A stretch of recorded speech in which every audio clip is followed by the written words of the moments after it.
Good evening, everyone. Thanks to all of you for joining us, and we particularly want to thank Cale Jaffe for being willing to talk to us tonight. And let me do a quick intro. Cale is a professor of law at UVA, director of environmental law and community engagement clinic there.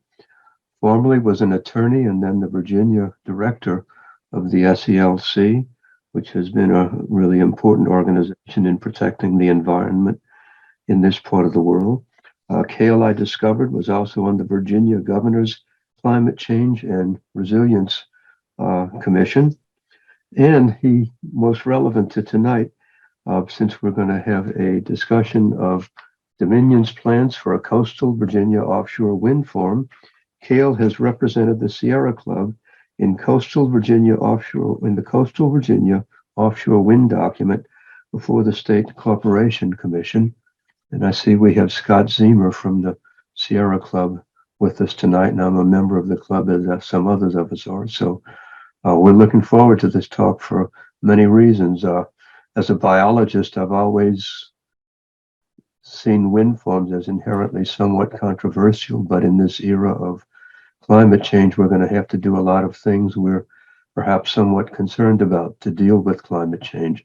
And so I think Cale is the right man to shed a lot of light on this project and perhaps more broadly. So with that, if it's okay, Cale, I'll turn it over to you. Thanks, Tom. Thanks for the introduction, and thank you all for having me and paying it and participating in this on election night. I know there are a lot of other pressing matters to attend to, and for those who are attending to those matters and planning to watch this later, thank you for watching it later. So I will start by sharing my screen, and we'll take it from there, and there will be plenty of time for questions and discussions amongst this group. Let's start with the screen share. If this works. All right. I'll go from the beginning. A very good place to start. All right, so first, let me tell you just a little bit about sort of how I got involved in this. So as Tom mentioned, I teach at the law school at UVA. I've been here this is my 7th year on the faculty. Before here, I was at Southern Environmental Law Center for about 12 and a half years. On the faculty, my main task is to develop and run the environmental law and community engagement clinic. And the gist of sort of clinical legal education is to seek out and work with real world clients on real world projects and matters and cases in the public interest, and get law students a chance to work on those matters as a means of developing their skills and broadening their education on their way to becoming practicing lawyers, or whatever they end up doing after law school. I sort of liken clinical legal education to trying to drive a bus from the back seat. You want the students to do as much as you can, but they haven't done this before. So they're sort of up there at the front trying to sort of guide the process, and you're shouting from the back of the bus to direct them one way or the other. So anyway, through the Environmental Law and Community Engagement Clinic, there's obviously the pedagogical role of training students, but there's also a public interest role in providing pro bono legal services throughout the Commonwealth, and in some cases more broadly than that. We've done a number of amicus briefs, friend of the court briefs, to the Supreme Court of the United States. We've represented groups from Montana and Idaho and elsewhere in those cases in the Supreme Court. So it's mostly Virginia, but not exclusively Virginia. So let me tell you a little bit. The Sierra Club came to the Environmental Law Clinic and asked if we would represent them in the process before the Virginia State Corporation Commission related to Dominion's coastal Virginia offshore wind farm. So let me just tell you a little bit about that wind farm and the proposal that's currently before Virginia's regulators for approval. So Dominion built a few years ago two what they would call test turbines. Of course, offshore wind had been broadly developed in Europe and elsewhere going back quite some time. So I'm not entirely convinced why we needed test turbines before beginning with a larger scale project. Nonetheless, that's how the Commission of Virginia approved it early on. Two small test turbines. Those have been running for a few years. And now Dominion has come back with sort of the full scale proposal, or at least a significant tranche for the next scale of it, phase two, which is 176 wind turbines. Each turbine on this newer iteration would generate about 14.7 megawatts of max capacity per turbine. So together, that's almost 2,600 megawatts of power. To put that in terms that we can sort of relate to, it equates to about enough power to serve 660,000 homes, sort of a medium-sized U.S. city would be powered exclusively, or their power needs would be offset entirely by an offshore wind farm like this. Pretty significant process to develop a project like this. Another sort of key piece about it is it's not right. We talk about it off the coast of Virginia Beach, but it's not right off the coast of Virginia Beach. It's about 27 land miles or 24 nautical miles off the coast. So not much of a significant impact in terms of viewshed from Virginia Beach. It is not an insignificant project in terms of its total cost. It is the total capital cost are about, based on Dominion's filings, would be $9.8 billion with a B, $9.8 billion. So obviously that is not pocket change. To put that in perspective, and this will come back later in my talk, when Dominion developed a coal-fired power plant, a highly controversial coal-fired power plant in Southwest Virginia back in 2007, 2008, that plant cost about $1.8 billion to build. So this is a good bit more expensive than that project was at that time. Of course, that was several years ago. In any event, while the costs are significant, by statute, and this is in the Virginia Clean Economy Act, the cost cannot exceed 1.4 times the comparable cost of a gas-fired power station. So the idea being that we get that developing a new resource off the coast of Virginia, where you've got to figure out you've got to build it, offshore without sort of the land-based support that you'd have on any project that is land-based. You've got to find a way to service it 27 miles off the coast. You got to find a way to get that power from the facility back to land. So it's a significant enterprise. We know it's going to be a little more expensive, but try to keep those costs in control by statutorily limiting it to 1.5 times of a similar amount of electricity through a gas-fired power plant. So that's the gist of Dominion's proposal. The Sierra Club came to the Environmental Law Clinic, as I mentioned, to sort of get involved with this and helping them participate in the State Corporation Commission proceedings. The club, as you already know, has a long involvement in this process in promoting offshore wind. The Sierra Club's position statewide at the Virginia chapter, and this is straight from the Virginia chapter's website, is that that offshore wind technology is part of America's new energy frontier, and Virginia can and must be a part of it.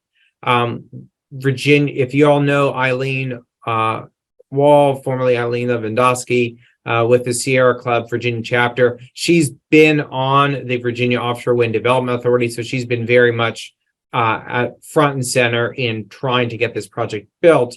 And I think one of the concerns we have is that as political winds ebb and flow, that the project moves forward as quickly as possible. That as we look to confront a very real and very present climate crisis, delay is a significant concern. So making sure the project moves forward on budget and very importantly on time. So that's sort of how the Sierra Club came to me about it. And then as we started talking about what would the Sierra Club's, what might we bring to the case to move it forward, we focused on one thing that sort of jumped out actually to the Sierra Club initially, which was was Dominion's economic development plan for the facility.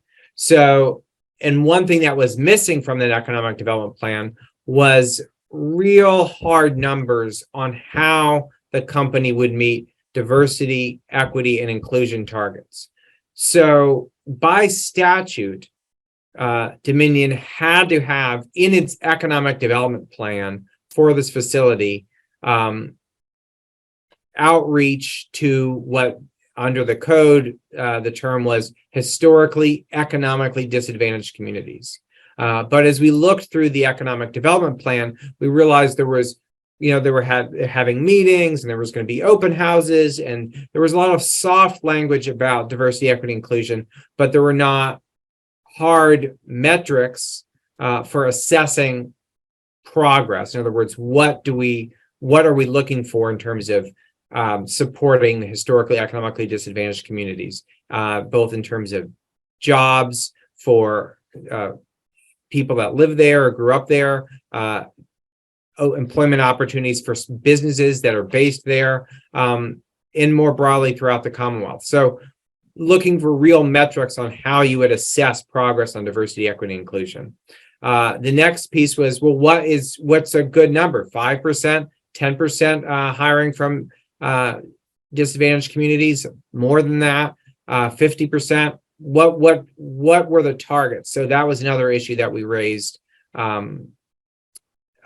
in getting involved in the case. And the third issue was, it's great to have these sort of metrics and targets and aspirational goals, but how do we sort of hold Dominion accountable for actually delivering on those promises? And, this is obviously a multi-billion-dollar project. It would have at least 2,000 jobs sort of directly tied to construction and operation of the facility. So it's a significant economic engine for the Hampton Roads community, Virginia Beach, Norfolk, Chesapeake, Suffolk, Newport News, Hampton. The whole Hampton Roads region really could see a significant economic boost from developing this project. And so the Sierra Club reached out, and I sort of was looking around trying to find folks who'd be good partners to address the diversity, equity, and inclusion goals, and stumbled upon an academic at UNC, a guy named Mark Little, who was the head of an economic development center, and he prepared really fabulous testimony. Working with our UVA law students, prepared some wonderful testimony that we filed in this docket on all of these issues, on metrics, on targets, on verification. So that was sort of the issue that we sort of hammered on. And I will say that Dominion reacted fairly positively to the criticisms that we brought on diversity, equity, inclusion. And we were in the process of working with them, and we actually proposed a stipulation that would meet targets on diversity, equity, and inclusion, and in fact would include a role for Mark Little's CREATE Institute at UNC in helping to sort of see that process going forward. But unfortunately, that ended up becoming a bit of a side issue. I'm hopeful we'll get back to it sort of down the road. But the dominant issue, as the case actually went to an evidentiary hearing, was on the cost issues. And so the commission in early August issued a final order approving construction of this 176 turbines, this nearly $10 billion project. But they imposed what they proposed as a performance guarantee or performance standard. And the gist of it was Dominion's projection here was that the facility would operate at a 42% capacity factor. And I don't know how much you all have spent time in, thinking about energy law and energy engineering, but the gist of a capacity factor, without getting too into the weeds, is just it's a percentage of how often the plant is providing its maximum amount of capacity. So obviously the turbines, the wind isn't going to blow absolutely its hardest 24/7. There's going to be some quiet days, some robust wind days. And so we're not going to get 100% capacity factor. That would be entirely unrealistic. But Dominion estimated they could hit, roughly 40%.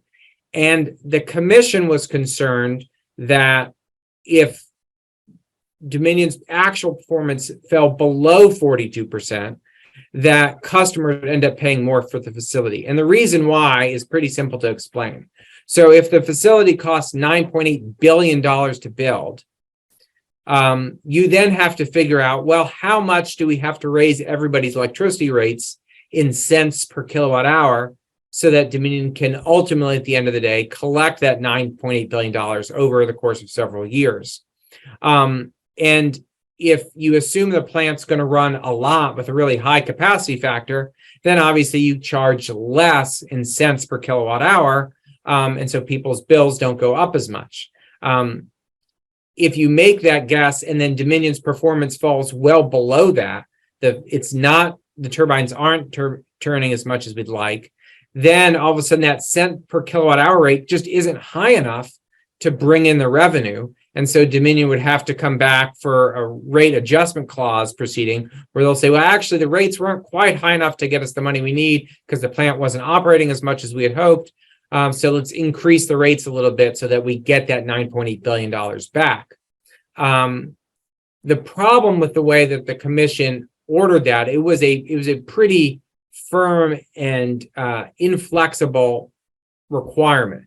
So if Dominion fell below that 42% capacity factor, just measured over the course of 3 years, they would have to bear the cost. Customers would not see their rates go up. Dominion would just essentially have to record a loss for the revenue that didn't come in. And there was just no give or take in the order in terms of Dominion having to show that, look, we've done everything we could. We've run the plant well, but there was, a hurricane that took it out of service for a certain number of months, or there was whatever happened that was sort of beyond our control. There was no ability for Dominion to sort of make that argument to say, yes, it might not have hit 42%, but it was fact we've managed the facility as best as we possibly could. And Dominion was pretty blunt. They filed a petition to reconsider the order. And they said, look, if you have this firm performance guarantee that we have to hit, we don't think we can go forward. It will prevent us from moving forward. We're going to have to terminate development of this offshore wind farm. The Sierra Club's response, we talked about it with the club and we filed a response to Dominion's petition. And we said, look, we think a performance guarantee can work, but if it's overly burdensome, if it's overly inflexible, then it conflicts with another piece of Virginia law, which is the Virginia Clean Economy Act, that says that developing an offshore wind farm like this is in the public interest and says that the commission shall also find that it is in the public interest. If you have this overly burdensome requirement, you're essentially saying the plant operated as efficiently as Dominion could do is not in the public interest because we don't think the capacity factor is high enough. That conflicts with what the Virginia Code says, which is, no, this plant is in the public interest. We do want to develop this offshore wind resource. So that was sort of the status after the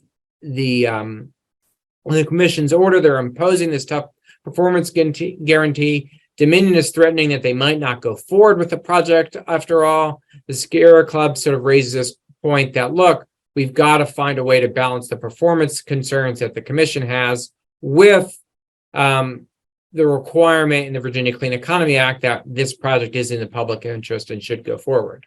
So where does that leave us? So, there was one other point that I need to hit on that we raised, that the Sierra Club raised in our briefs. And again, we had students working on this, which made it a lot of fun to get involved. We said, look, this concern about performance guarantees just focused on the wind farm isn't really fair when you consider the commission has never imposed that kind of performance guarantee on any of its fossil fuel generation. There was a report from the Institute for Energy Economics and Financial Analysis, a widely nationally respected energy consulting firm, that pointed out that Dominion's Wise County coal plant, which the Sierra Club had opposed several years ago, that cost $1.8 billion to build, was operating well below its projected capacity factor when it was built.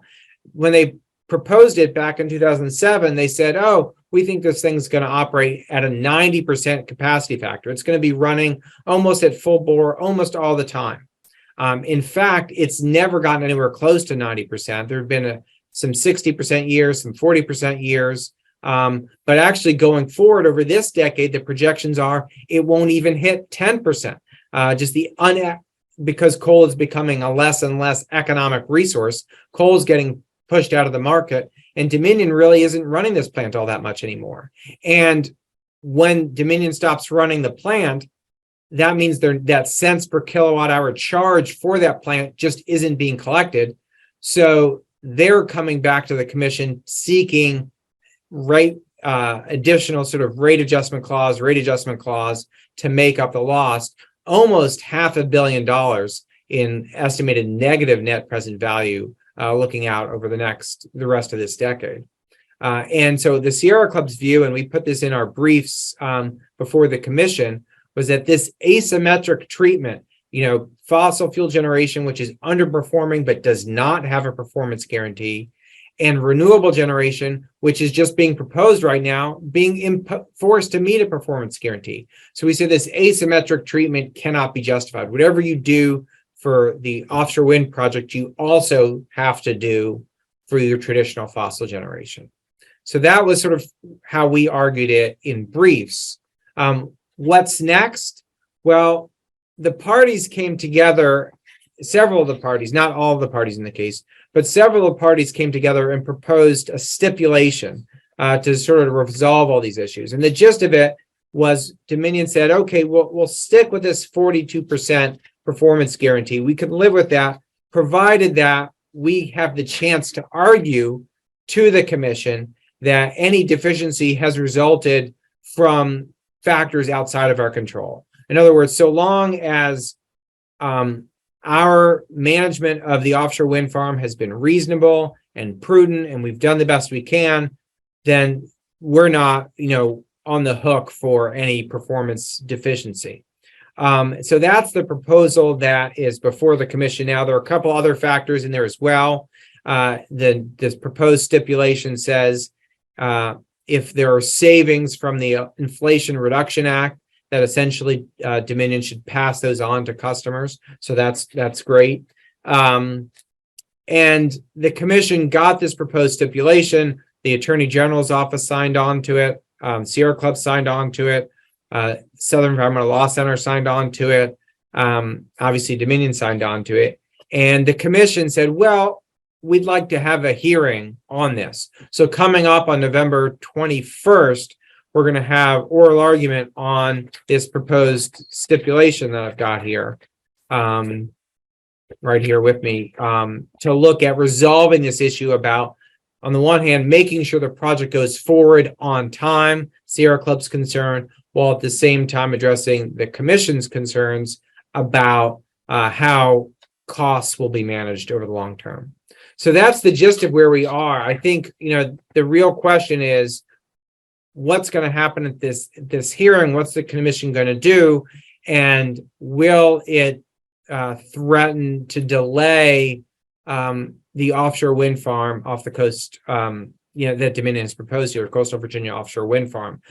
Candidly, I don't think the plant would be scuttled altogether. I think, given how significant the investment is and how far along we are in the process, I can't imagine it just being abandoned. But there is a significant risk of delay, and I think that's what we need to focus on heading into this November 21st hearing. And with that, I will stop my screen share, and we can have a discussion about it.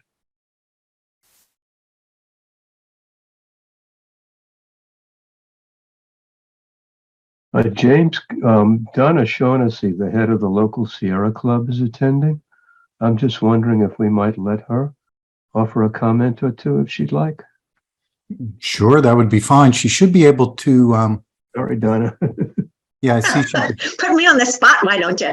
No, I'm sorry, I tuned in late because I was in a tree commission meeting. And so, yeah, and I actually am not familiar with what the state chapter is doing about this. I'm just the local chapter chair, so sorry not to have anything useful to say, although I didn't take a lot of notes. So, but thanks, Tom.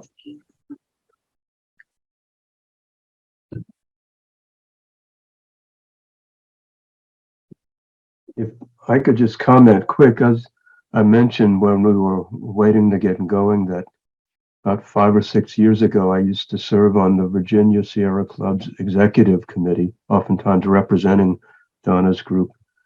And what used to strike me back then with the meetings, I think, were about 4 or 5 hours typically. Mm-hmm. And it really seemed as though half of every meeting, these were, I think, every 2 or 3 months, about half of every meeting was how we were going to fight Dominion on something. And it's so interesting at this point to see the Sierra Club sort of working, trying to seek a common goal at this point. And I guess a couple of days ago, I went to a press conference where there's a new organization that's derived from the Virginia sort of natural capital organization that has worked for years on preservation of agriculture and has shifted now to climate action and fostering carbon sequestration with grassland promotion. And the project there is being funded by Dominion, and a speaker from Dominion came and spoke at the press conference. And I think it's the age we live in. We're in this climate emergency, and we somehow have to solve climate issues in many cases with the players who are already here on the ground. And in many cases, this may force people to work together who oftentimes in the past lived routinely in adversarial relationships. Anyway, that's a little small piece of positivism I thought I'd throw out this evening. Yeah, I think it's really interesting, Tom, on that point. I had one of the Dominion attorney, or one of the attorneys representing Dominion, come speak to my energy law class last spring, and she commented, thinking about working on this offshore wind project. She said, so often you guys paint us as the ones wearing the black hats. It's nice to sort of be on a project where we're wearing the white hats. I don't know if I would give her full credit on whether they're entirely white hatted about it, but they're absolutely, I think the project is essential, and I'm eager to see it go forward. Whatever motives brought Dominion to the table, I'm glad that it's moving forward. There were other groups involved in the case. I said Sierra Southern Environmental Law Center was involved, representing, I think, Appalachian Voices. And they're sort of at this point where we are in terms of having joined the stipulation. There was another group, Clean Virginia, which is actually based here in Charlottesville, which has not joined the stipulation. I think their largest concern is that in the rush to sort of meet the needs of a climate emergency, that we not sort of hand over the keys to the safe to Dominion. So they remain very skeptical on, I think I shouldn't say they didn't take a position, at least yet. We'll wait to see what happens at the hearing. They have not taken a position yet on the stipulation. I don't think they oppose it, or at least they haven't had any. They did not. They said they did not oppose the stipulation.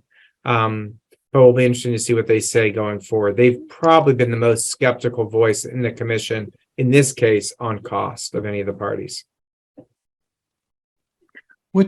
Cale, what's your sense about the cost? This is James Groves. I've looked at this a bit, and I feel like earlier on there was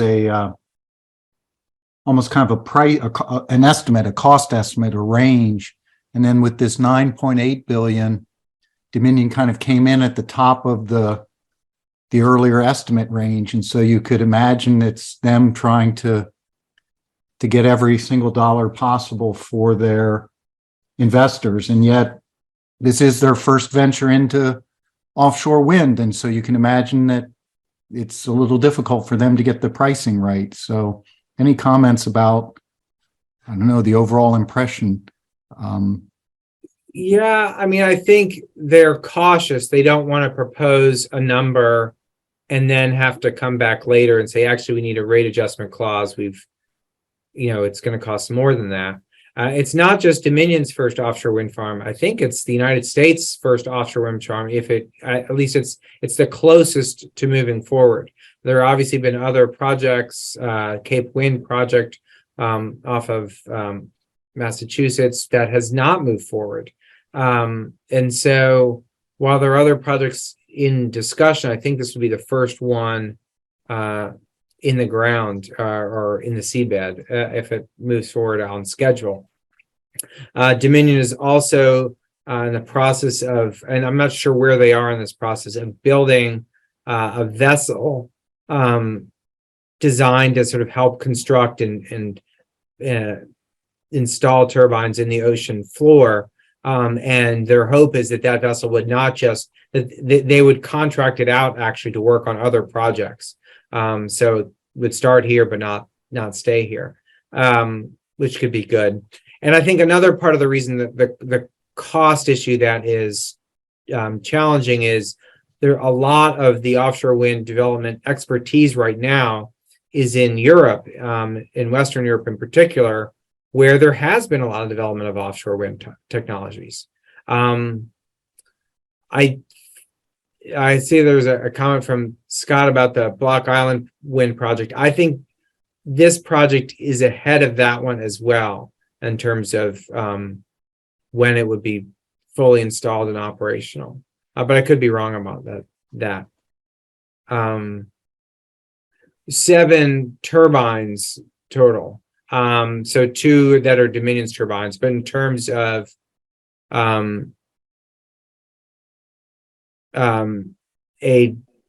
full scale operational farm, on this scale, 2,500 megawatts, 176 turbines. I think this would be the first of that, which requires not just building the turbines, but finding a way to get that power to shore, building a substation on land to manage the power.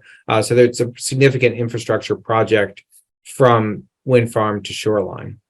Dan had a hand. Yeah, actually, that was my question is like, how is the grid going to handle it? How are they going to get the power from the sea, from the ocean, to the land? Because I was reading recently that is going to be a big bottleneck with all of these that are planned along the East Coast. And so is that part of the discussion? Does that all have to be, is that all planned out? And is that part of the $9.8 billion? It is the infrastructure to bring the power onshore and into the grid was part of the $9.8 billion. Okay. And there were some siting concerns initially. I think the Nansemond Indian Nation, represented by a group called Cultural Heritage Partners, had raised some concerns about that. But as I understand it, I think they've resolved their concerns with Dominion on the siting issues. I also, one other comment, I thought it was interesting about the statute that says that the facility can't be more than 1.4 times what a gas powered. I mean, like, I just curious, like, where did that number come? And I guess it's to keep costs down. And I don't know. I just thought is that's in the Virginia Clean Economy Act? Or? It is, yeah. Uh-huh. So, the Virginia Clean Economy Act is a pretty remarkable compendium of legislation. It's several sections of the code that were amended. I told Rip Sullivan, who was one of the lead authors of that bill, that the Virginia Clean Economy Act is a lightning strike, and by comparison, a lot of the other energy bills we've worked on over the years are not much more than a lightning bug. It is pretty remarkable in what it seeks to accomplish, and what it does accomplish. So, the broad scale impact of the Virginia Clean Economy Act is a mandate to transition to a zero carbon electricity grid by 2050, 2045 for Dominion's territory, 2050 statewide. And that to get there, it includes a significant renewable portfolio standard. It also relies on, and I know Virginia's existing nuclear generation is included in getting to that zero carbon standard. Doesn't say, I don't think it says anything about new nuclear. And I know this is getting off topic. I know Governor Youngkin's talked about proposing small modular nuclear reactor in Southwest Virginia, which I think is an interesting idea, and one maybe we can get to in a second. But anyway, so it's 100% renewable portfolio standard, not counting the existing nuclear fleet, retiring existing gas, retiring existing coal, retiring biomass. So it's pretty comprehensive. And there's one particular statute in there that is aimed specifically at the coastal Virginia offshore wind farm that spells out the need to work with historically economically disadvantaged communities. It also mentions working with veteran community in terms of the economic development piece and in terms of cost controls. And I assume I wasn't part of those negotiations. I wasn't at all, but I assume part of the analysis was to get everybody on board from business community, Dominion Energy, State Corporation Commission, to their staff that participated in advising the General Assembly, to get everybody comfortable with it. The 1.4% cap was put into the code. Will Cleveland at Southern Environmental Law Center was really, I think, instrumental in negotiating the overarching bill. And I'm sure he could explain more about where the 1.4% came from. Yeah, there's one thing, if I was reading correctly recently, thinking about that, the price and potential price overrun, I think there was recently some discussion about who exactly should bear that overrun. Should it be the investors for Dominion as the investor-owned utility, or should it be the ratepayers? Because it wasn't just what is the price or what might be the price, but if it goes over, who pays? Exactly. That's a great question. So, and the proposed stipulation that Sierra Club signed on to proposes to resolve that as follows. It says, so $9.8 billion is the proposed cost of the facility. And this, of course, assumes that Dominion's activities are reasonable and prudent, and so forth.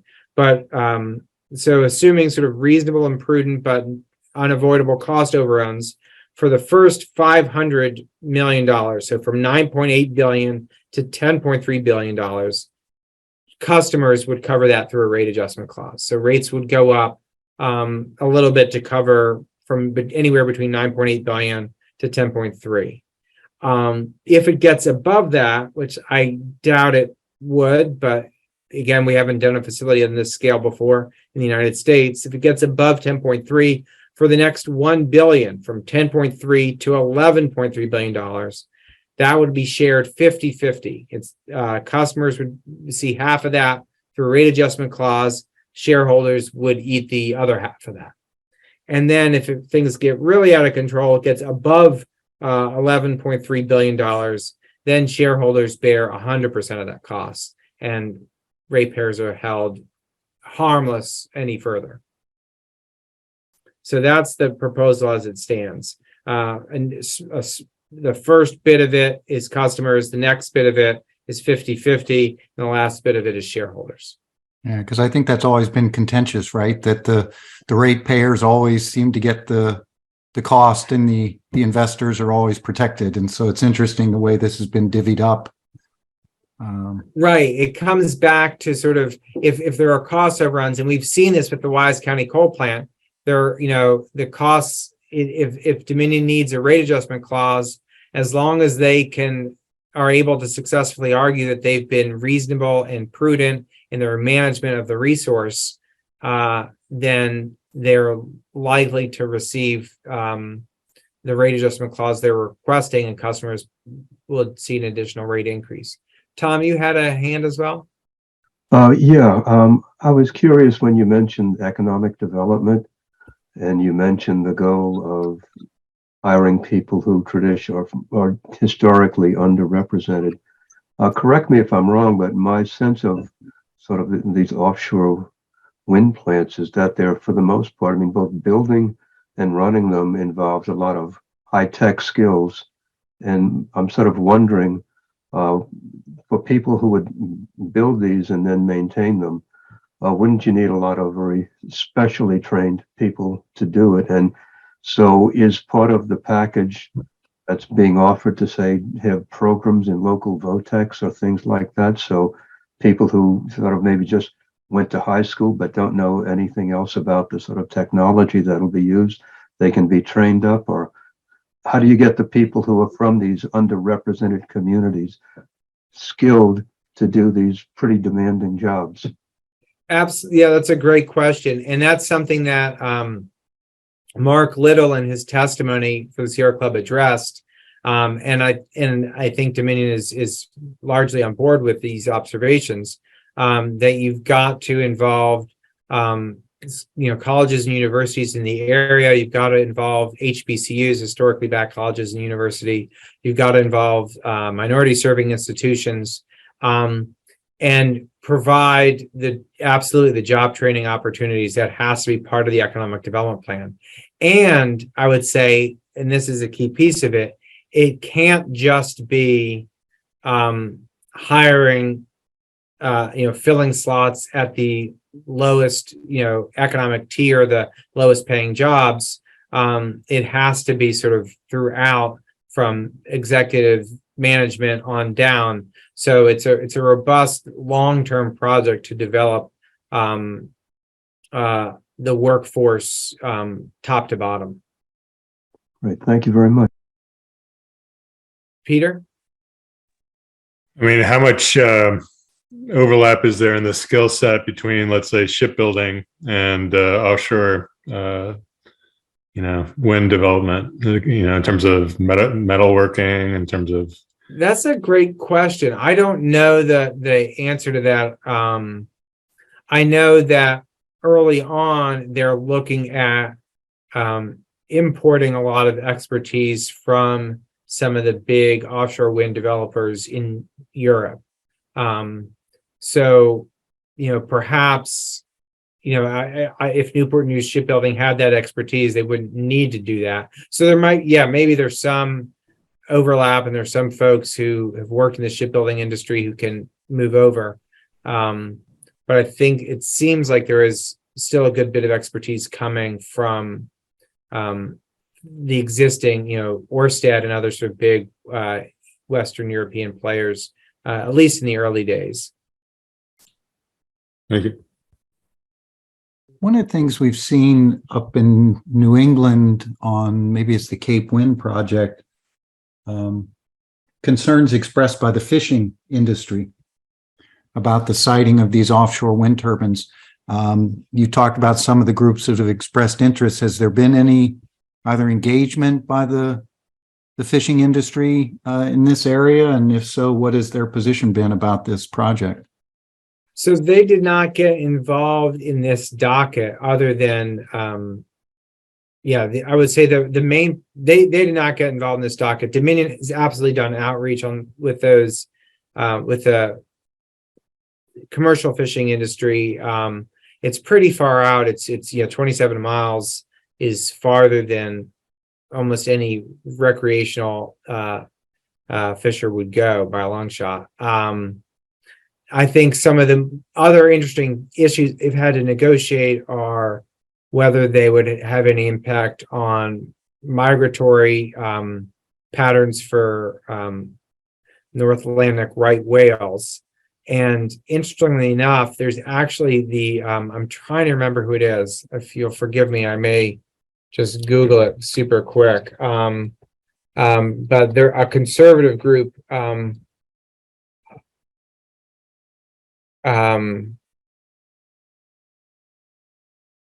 had hired, the Heartland Institute, which is, you all know, has been very aggressive in fighting action on climate change.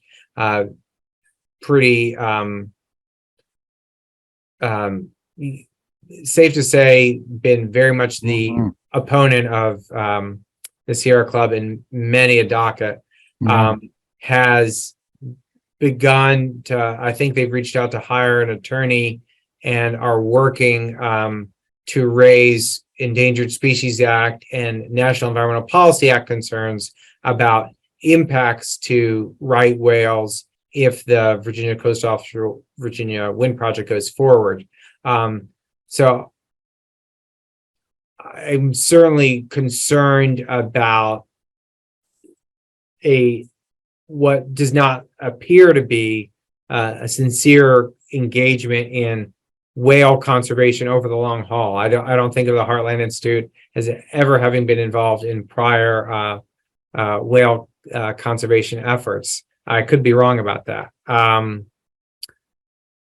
But so those those issues remain out there. I think Dominion's been very proactive in working on them. Another really interesting issue has been the overlap with the development or the use of the facility by NASA.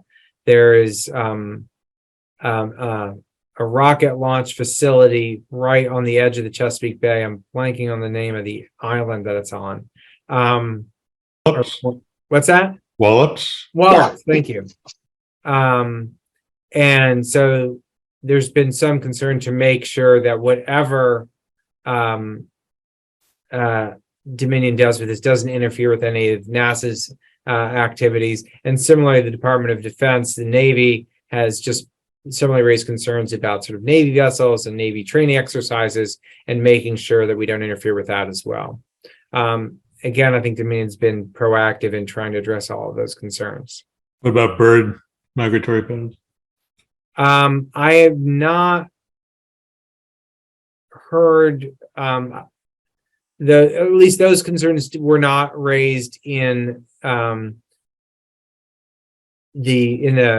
State Corporation Commission proceeding. As part of the approval process, they do have to file sort of an environmental report. I don't think there were any comments or concerns raised with the environmental report that was filed in this case, with at least on the State Corporation Commission side. There certainly may be other pieces that come up. But I think, to Tom's sort of earlier point about strange bedfellows, I think the overarching concern of most of the environmental groups that have gotten involved has been, given where we are in the midst of the climate crisis, the need to get a significant offshore wind capacity in the ground and in service is paramount.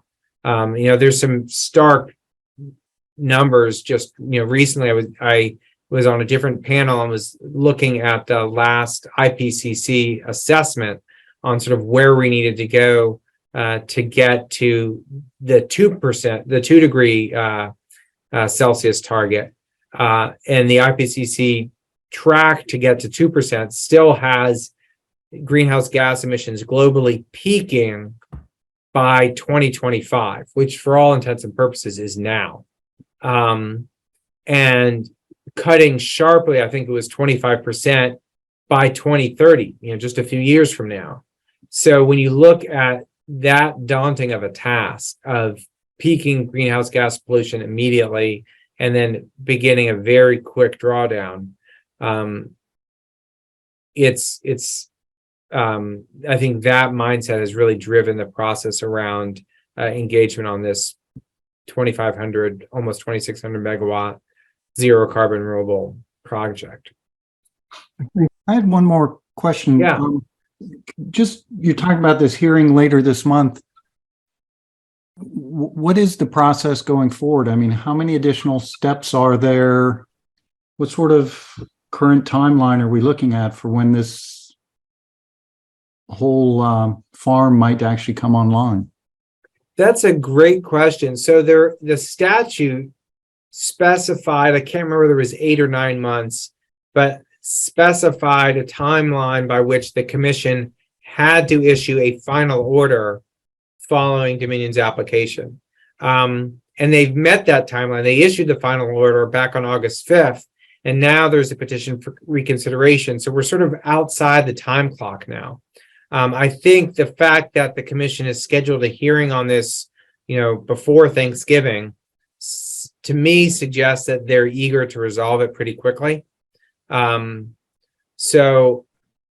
I think Dominion is eager to have it resolved quickly because, the project is moving forward, and with the current uncertainty over an order that's not yet resolved.